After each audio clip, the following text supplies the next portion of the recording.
To me, I'd rather think about this as a commercial relationship. Newspaper publishers need big digital distributors. You know, it is useful for the New York Times to be visible on Google search, so that people can find our journalism, for example, and come to the New York Times to consume it. That's worth something to the Times. But having the New York Times on Google is worth something to Google. The intellectual property of the Times, its brand, and even very simple headlines are one of the things that keeps Google relevant and makes it such an incredibly good business.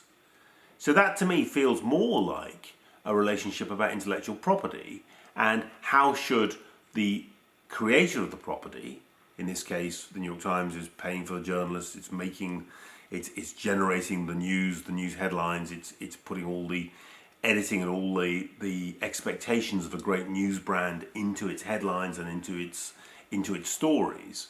That intellectual property is very valuable to Google. How should it be paid for? When digital began, the big platform said, well, you're getting so much free distribution from us, surely you should be paying us. I think increasingly the world's recognizing that news is not all the same, that high quality news is expensive to make, just as expensive as making a great new television drama for, you know, Globo or for HBO Max or whatever, and it needs to be paid for. Nobody's suggesting that Game of Thrones should be given away free, and I don't think in the end the New York Times' journalism should be free.